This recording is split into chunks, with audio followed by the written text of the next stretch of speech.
अमित और सोहन और राहुल तीनों दोस्त शहर के एक बड़े कॉलेज में एडमिशन लेने के लिए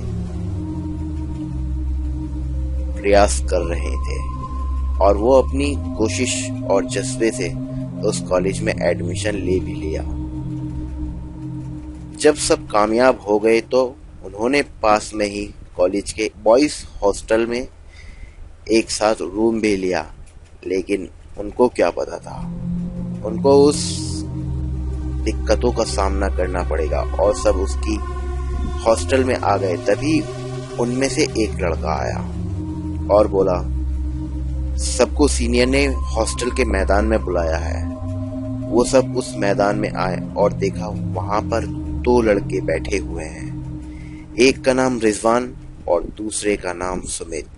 वो दोनों उन सब से बोले, चलो सब अपने अपने कपड़े उतार कर हमें अच्छा सा डांस करके दिखाओ।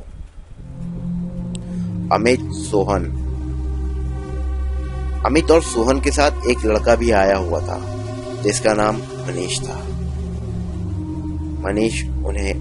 मनीष ने कपड़े उतारने के लिए मना कर दिया और बोला, जो तुमसे हो वो कर लो। और मनीष वहां से भाग खड़ा हुआ।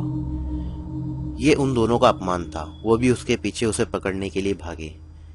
लेकिन कुछ दूर सड़क पर आने के बाद मनीष की टक्कर एक ट्रक से हो गई और उसी की मौत वहीं पर उसी सड़क पर हाथ के हाथ हो गई। वो दोनों वहां से वापस आ गए और मैदान में आके बच्चों को डरा धमकाकर उन्होंने बोला, अगर किसी ने अपना मुंह खोला उसे भी हम मार डालेंगे। यह सुनकर सब बच्चे अपने अपने रूम में आ गए और कुछ देर बाद जब पुलिस आई, पुलिस ने भी उसे सड़क हादसा बनाकर केस को वहीं बंद कर दिया। इस बीच सोहन बहुत डरा हुआ था। अमित उसे समझाने में लगा हुआ था, लेकिन सोहन उसकी बात कहाँ मानने को था। उसे तो बस अपने घर जाने की लगी हुई थी। वो उस हॉस्टल को बस छोड़ना चाहता था। अमित उसे परेशान होकर बोला, ठीक है, 1-2 दिन में हम यहाँ से हॉस्टल छोड़ देंगे।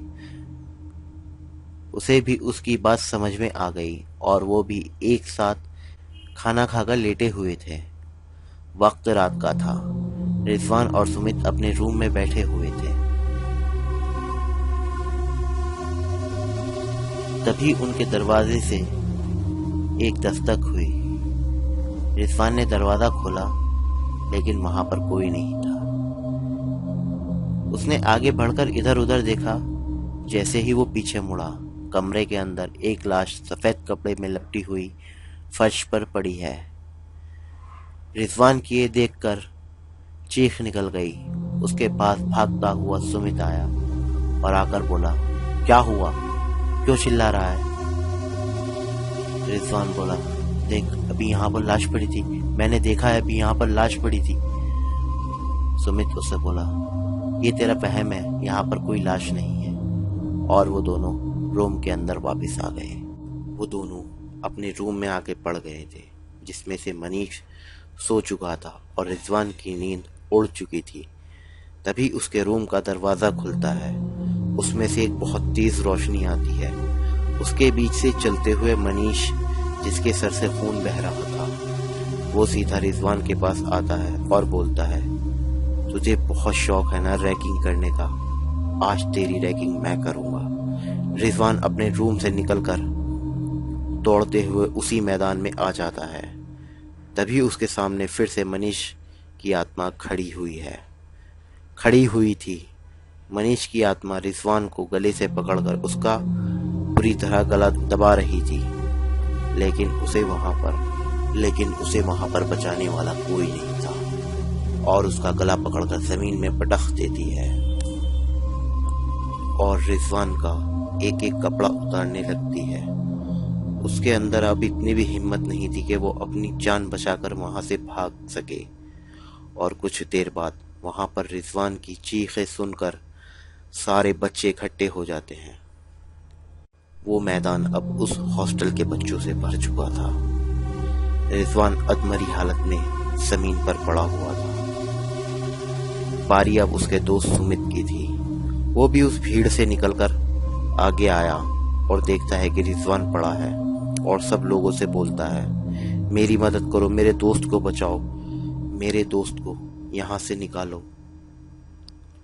लेकिन कोई भी उन दोनों की मदद नहीं करना चाहता था। सोहन बोला, तुम लोग इसके हकदार हो। तुमने उस लड़के को जैसे मारा है ऐसे ही आज तुम्हारा नंबर और इसकी सजा तुमको यहीं मिलेगी। और कहते हुए उसे आगे की तरफ सुमित को रिजवान के पास धक्का दे देता है। इस टाइम सब एक साथ उनकी मुखालफत पर उतर आए थे। उस दिन उन दोनों का रोब और गुंडागर्दी सोहन के सामने फीका पड़ गया। सोहन को देखकर सब के अंदर हिम्मत आ गई और फिर देखते ही देखते कोई सुमित को उस अंधेरे में खींचते हुए ले गया। सुमित और रिजवान की बहुत तेज तेज चीखने की आवाज आ रही थी। किसी की हिम्मत नहीं हो रही थी कि वो जाकर वहां देख सके कि उनके साथ क्या हो रहा है। सोहन ने अपने दोस्तों और बाकी सभी को बोला, सब अपने अपने रूम में चलो, नहीं तो कल हम सबको पुलिस को जवाब देना पड़ेगा। और सभी पुलिस के डर से वहां से चले गए और उधर मनीष की आत्मा ने उन दोनों को मार डाला। सुबह को उनकी लाश अधनंग हालत में मिली और उसी मैदान में पड़ी हुई थी। जब पुलिस आई तो बच्चों ने पूछताछ की। सब ने बोला शायद आपस में ही शराब पीकर लड़कर मर गए हैं। पहले की तरह पुलिस ने केस बंद कर और वहां से चली गई। कहते हैं मनीष की आत्मा आज भी बच्चों को कहीं ना कहीं दिखाई दे जाती है। उस हॉस्टल में रैगिंग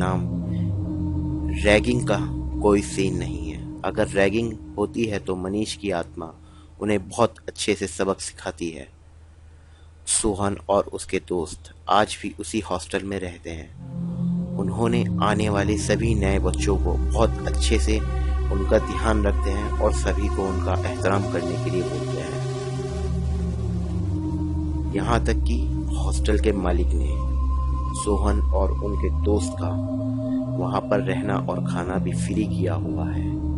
और उस हॉस्टल में गुंडागर्दी ना चोरी चकारी ऐसी कोई चीज़ उस हॉस्टल में देखी नहीं जाती। आज भी शहर का सबसे अच्छा हॉस्टल उसे ही बुलाते हैं और मनीष की आत्मा आज भी उस हॉस्टल में रहती है। हेलो दोस्तों, अगर आपको हमारी कहानी अच्छी लगी है तो हमारे चैनल को सब्सक्राइब करें और हमारे चैनल को बहुत सारा प्यार दें ताकि हम आपके लिए और भी कहानी लेकर आए। चलिए मिलेंगे हम आपको अगली कहानी में।